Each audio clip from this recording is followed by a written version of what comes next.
Merci. Oh, Boudou. Doudou. Qu'est-ce que tu fais? Daddy. Abidji.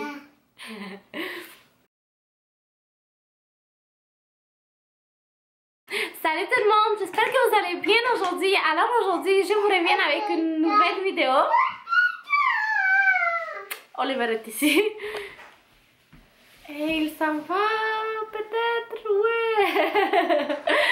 Alors, salut tout le monde. Alors, oui, alors aujourd'hui, je me suis dit, je vais m'asseoir. Et je vais filmer une vidéo un petit peu blabla, un petit peu chit-chat vidéo. J'avais fait une comme ça fait pas bien longtemps je pense. Donc j'ai beaucoup aimé filmer et je trouve que c'est bien des fois de m'asseoir et vraiment de parler avec vous de ce qui se passe, etc. Comme vous pouvez voir, on est durant la semaine et Oliver est à la maison. Il est un petit peu malade, il avait un virus, puis là il commence à déjà être mieux tout ça, mais il reste à la maison. Pourquoi il reste à la maison, c'est pas, je vous dirais maintenant, c'est pas la raison pourquoi il reste à la maison, et c'est pour ça que je me suis dit je vais filmer une petite vidéo car je voudrais vraiment m'asseoir puis vous expliquer un peu les problèmes que j'ai eu, si on peut dire ça, avec sa garderie d'Oliver. Donc voilà. Alors Oliver, pour vous dire, donc oui, alors je commence tout de suite. Alors pour vous résumer en gros, Oliver reste à la maison. Pour vous dire vraiment comme la vérité, dès mercredi passé, c'était sa dernière journée là-bas. Donc là il reste à la maison et je reste avec lui. Donc pour dire que je vais pas travailler, je vais pas retourner au travail, je vais pas retourner aux études pour l'instant. Donc on cherche une autre garderie pour l'instant, mais je pense que ça va prendre environ... Oui mon amour, oui, ça va prendre environ un an et demi à 2 ans, donc peut-être vers 3 ans. Tu veux parler aussi? Les inscriptions de l'année 2016 sont déjà pleines, donc je pense qu'en 2017, en septembre je pense. Donc oui, alors je pense qu'il va recommencer à y aller à 3 ans. Donc pourquoi j'ai décidé, on a discuté avec mon mari et on s'est dit qu'il était mieux qu'il reste ici. Donc il y avait plusieurs petits problèmes là où il allait, vraiment c'est pas toutes les garderies qui sont comme ça, mais là-bas c'était quelque chose de, j'en ai aucune idée vraiment, comme, je sais pas, mais il y avait un problème, il y en a un gros problème là-dedans. Donc oui, alors je commence de tout début vraiment. Donc Oliver a commencé la garderie le septembre, je pense que c'était le 4 septembre ou 6 septembre, je me souviens plus exactement la date, mais c'était au début septembre 2015 et le 13 septembre il a eu 1 an au fond. Donc oui, il est allé, au début c'était comme 2 heures, 3 heures, donc vous savez un petit peu que c'était comme peu à peu, etc. Je vous avais bien expliqué. Et ensuite, je vous dirais en octobre, il était déjà comme bien là-bas, il pleurait pas, il était tranquille, il aimait vraiment jouer avec les amis et tout ça. Donc ça c'était vraiment une chose qui était trop cool car il était vraiment content d'y aller, il avait des amis là-bas et tout ça, donc ça faisait chaud au cœur et j'étais très heureuse vraiment. Donc ensuite je vous dirais début octobre, si je me souviens bien, il a commencé à être malade, mais ça c'est je pense quelque chose de normal, c'est ça qu'ils disent. À chaque une semaine il était malade vraiment. Donc on s'est dit ok, c'est normal, ils nous ont déjà prévenu qu'il allait être malade le premier peut-être 1 mois ou 2 mois, peu importe. Donc on s'est dit ok, c'est correct tout ça. Donc à chaque semaine il était malade, il tombait malade, puis je pense que vous étiez au courant un peu avec nous, vous étiez vraiment avec nous au docteur. On est allé 1000 fois je pense au docteur jusqu'à aujourd'hui, comme on va vraiment comme au docteur et tout ça. Mais tout ça pour vous dire qu'il était malade et tout ça, donc on s'est dit c'est normal et tout ça. Ensuite il y avait des petits problèmes qui sont survenus peu à peu. On va dire que par exemple sa couche n'était pas bien mise, il était tout comme avec la nourriture, on le prenait puis il n'était pas bien nettoyé, ses vêtements étaient sales. Alors oui, aussi son haleine après la garderie était horrible, vraiment comme sa bouche puait.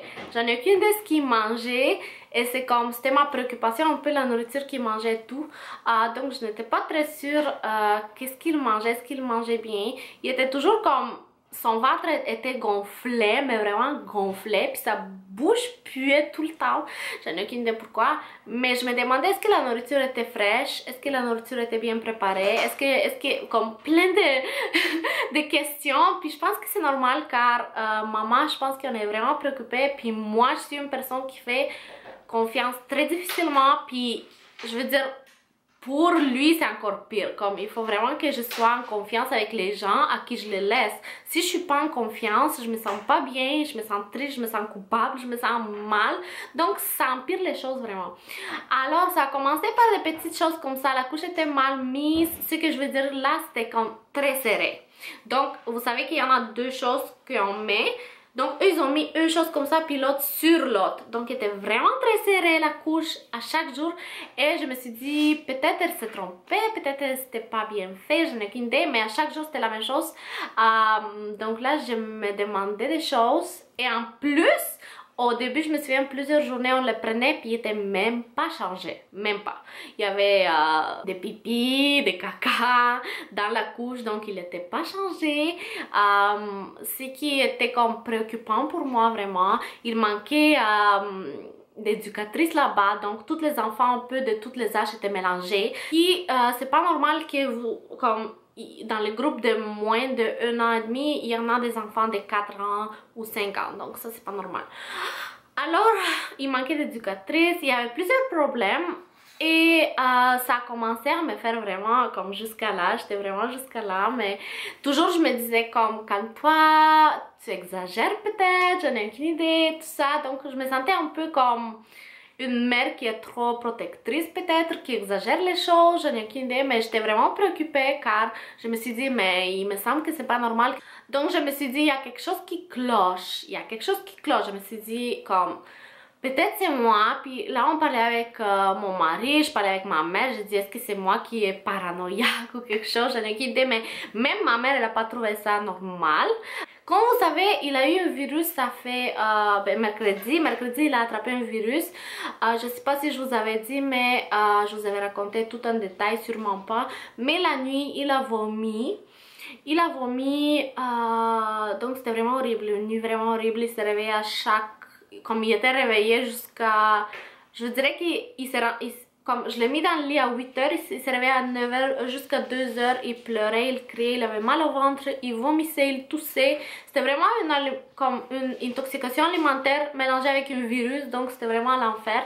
Il y avait de la fièvre qui était très très haute, donc c'est sûr que c'était pas une bonne nuit pour nous. Pour lui c'était encore pire, comme j'étais vraiment préoccupée. Puis comme moi j'avais vraiment envie de pleurer vraiment, quand je me sentais vraiment mal. Puis je dis ça suffit, moi j'étais vraiment comme c'est trop, comme il était déjà malade plusieurs fois, des rhumes et tout ça, mais pas à ce point là. Je me demandais vraiment ce qu'il mangeait là-bas et tout ça. Puis je sais pas si je vous avais dit, mais il est comme intolérance, comme il peut pas vraiment manger les carottes, comme il peut pas vraiment manger, soit qu'il vomit, soit qu'il fait la diarrhée, donc il peut pas vraiment les supporter. Et je me souviens que mercredi, au menu, c'était un soupe aux carottes avec sandwich aux carottes. Donc je me suis dit, je vais appeler, jeudi matin, je me souviens très bien, j'ai appelé et je me suis dit, je vais demander si jamais il a mangé ça. Parce que dans le menu, il n'y avait pas autre chose. Donc, je me suis dit, j'espère qu'ils n'ont pas donné carottes. Car je leur ai dit à chaque jour, je disais à chaque jour, pas de carottes, pas de carottes, pas de carottes. Comme on répétait durant les mois qu'il était là chaque jour. Donc, je me suis dit, j'espère qu'ils n'ont pas donné. Donc, j'ai appelé. Et j'ai parlé avec la directrice qui est aussi propriétaire. Et j'ai parlé avec elle, puis on a eu une longue discussion. Et je vous dirais que c'est là que je me suis rendu compte que c'était pas une bonne place pour lui. Donc pourquoi? parce qu'on a eu une longue discussion. Je ne vais pas rentrer en détail car c'était pas très agréable, on va dire. Mais ce qu'elle avait dit au début, bon, j'ai appelé pour voir si on peut trouver une solution au problème. Les jours qu'il y en a comme des carottes et tout ça, je lui ai dit est-ce que je pourrais amener mon lunch, est-ce que je pourrais amener le lunch pour lui et tout ça. Donc oui, elle a pris ça très comme une attaque. Moi j'étais comme, moi je cherche vraiment des solutions. Donc elle m'a répondu comme oh ben hier il a pas du tout mangé, il a pas bien mangé et tout ça. J'étais comme ok, mais les éducatrices m'ont dit qu'il a très bien mangé, qu'il a très bien dormi, que c'est tout bien passé. Là j'étais comme à qui croire? Je crois à la directrice, à la propriétaire ou les éducatrices qui étaient avec lui toute la journée. Donc j'étais un petit peu perdue déjà là. Je perdais comme la confiance, si on peut dire ça. Donc là elle a dit oh attends-moi, je vais discuter avec elle. Donc là elle m'a mis en attente, elle a discuté avec elle. Elle a dit oh non, ils ont dit qu'il a mangé mais pas comme d'habitude, il a juste un peu mangé. J'ai dit ok, mais pourquoi elles m'ont rien dit? Je comprends pas. S'il a pas voulu manger ou s'il a mangé moins, elle pourrait me le dire. Comme il se sent mal, il a pas bien mangé ou quoi que ce soit. Non, ils disent ah c'est tout bien, il a bien mangé, bien dormi. Elles disent toutes la même chose à tout le monde qui arrive. Donc on sait pas c'est quoi vraiment, vous comprenez? Donc vraiment elle répète la même chose à tout le monde. Donc je me suis dit il y a quelque chose qui cloche ici.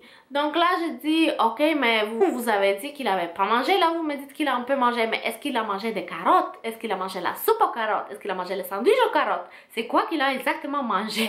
Car là j'ignorais vraiment ce qui se passe vraiment.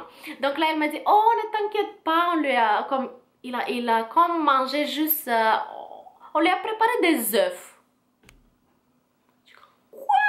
Il a mangé des œufs puis vous m'avez rien dit. Moi j'étais vraiment comme en choc, on va dire. Moi j'étais vraiment déçue. Puis j'étais comme il a mangé des œufs. Puis elle m'a dit ah oui des œufs. On lui a brouillé des œufs pour lui. Et on lui a préparé aussi comme vous savez comme les nouilles de la soupe, mais juste les nouilles. Je suis comme ok, il a mangé les nouilles secs. Il a dit oui juste les nouilles. J'ai dit mais est-ce que c'est avec la soupe? Est-ce que c'est avec la sauce de la soupe? Comme non juste les nouilles avec les œufs. Je suis comme ok, c'est un plat bizarre quand même. Mais bon, j'ai dit ok, peut-être moi j'exagère et tout ça, peut-être c'est ok, au moins il a mangé, tout ça. Je me suis dit peut-être les œufs étaient pas bien préparés car il a vomi, c'était un peu jaunâtre. Donc laisse savoir est-ce que les œufs étaient bons, est-ce que c'était expiré, est-ce que c'était bien préparé. On sait pas. Mais bon, ça c'est des détails on va dire.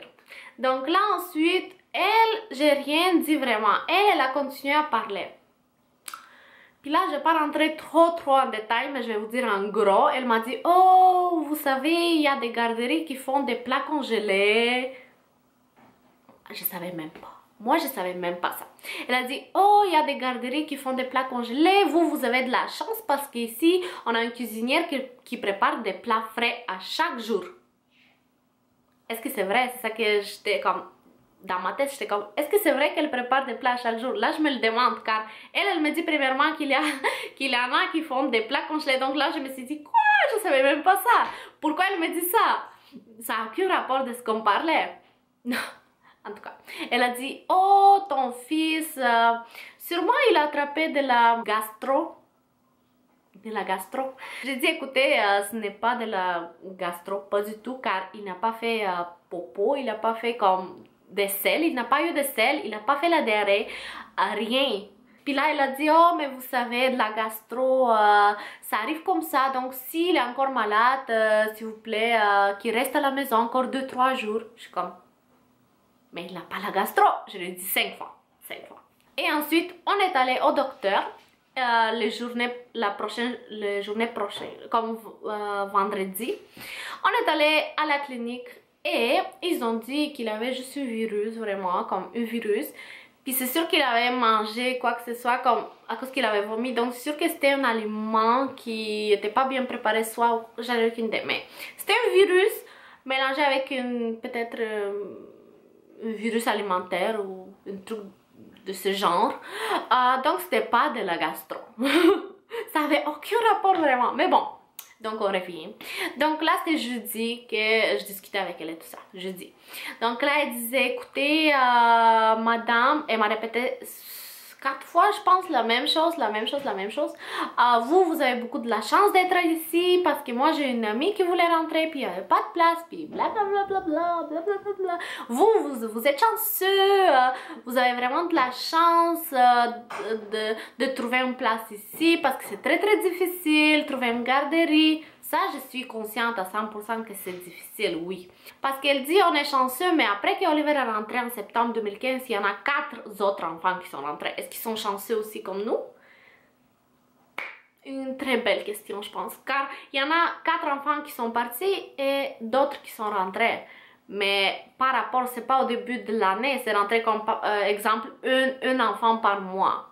Mais tout ça pour vous dire qu'elle m'a manipulée au bout. Comme elle me manipulait, elle disait oh non vous êtes chanceux, vraiment, comme elle a répété beaucoup de fois, vous êtes chanceux de trouver une place parce que nous on est une bonne garderie, on est bien renommé, on a une bonne réputation, bla.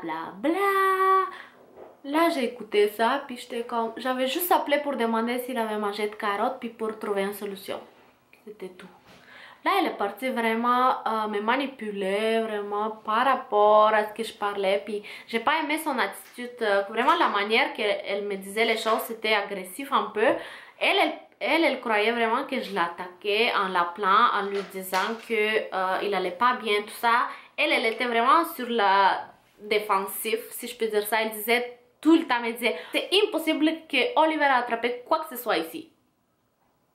Je suis comme ok, mais il était toute la journée avec vous. Oh non, ici c'est impossible, on est très strict, on est très professionnel et tout ça.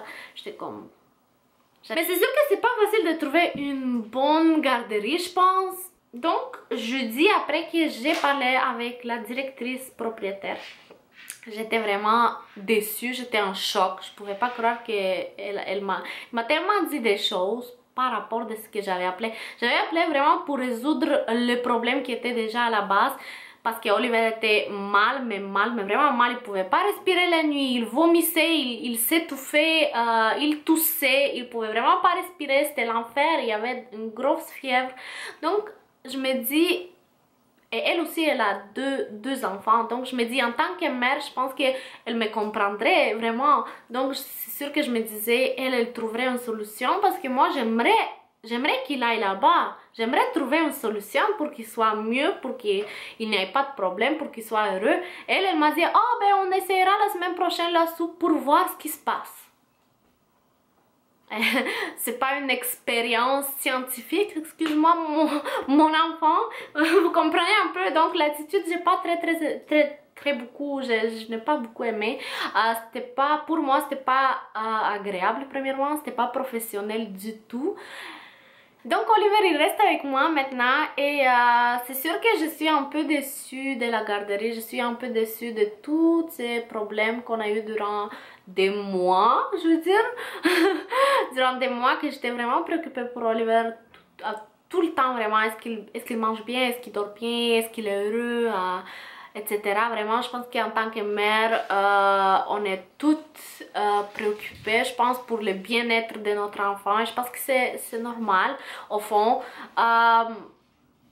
Donc, je voulais vraiment partager mon expérience, mon mauvaise expérience de garderie avec vous. Et aussi vous faire une petite mise à jour pour mes études, mon travail. Je vous avais dit que j'allais le faire. Donc, non, je vais pas retourner travailler et non, je vais pas retourner aux études. Je vais rester à la maison avec Oliver jusqu'à quand, j'en ai aucune idée vraiment. Mais oui, vraiment, je pense que des fois, être mère te fait réfléchir et vraiment te fait mettre les choses en évidence, si on peut dire ça. Vraiment c'est comme... C'est quoi qui est plus important et tout ça. Donc moi, le plus important pour moi, c'est qu'Oliver soit bien. Les études et le travail ensuite, je vais le faire. Je vais étudier ensuite, je vais travailler tout ça. Mais je voudrais vraiment qu'il soit bien. La place où on va l'amener, je veux pas juste l'amener pour l'amener, le laisser là et comme... Pff, peu importe, whatever. Vous comprenez un peu ce que je veux dire? C'est comme, c'est pas grave s'il mange pas, c'est pas grave s'il dort pas, c'est pas grave. pour moi c'est pas ça. Je voudrais qu'il soit bien, je voudrais qu'il soit entouré de bonnes personnes. Mais je me dis pour l'instant, je pourrais vraiment lui offrir une tranquillité, sécurité et bien-être surtout. Car avec nous, il dort maintenant. Il dort toute la nuit. Il dort toute la nuit, il se réveille pas. Ce qui est différent avant.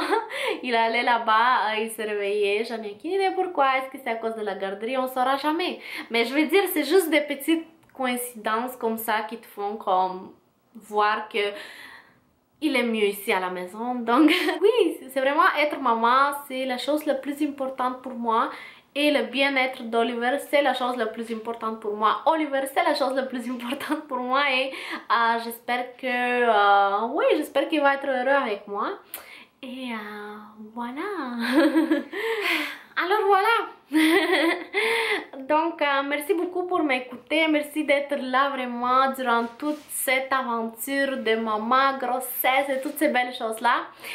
Comme je vais rester à la maison, vraiment je vais essayer de filmer le plus de vidéos que je peux. Donc attendez vraiment de nouvelles vidéos plus souvent. Et voilà, donc je vous aime vraiment beaucoup. Merci pour tout, vraiment pour votre temps, votre intérêt, vos commentaires, vos messages à chaque jour. C'est très apprécié en fait. Et je vous remercie vraiment du fond du cœur pour tout. Je vous aime vraiment beaucoup. Et gros bisous. Et on se voit dans ma prochaine vidéo très bientôt.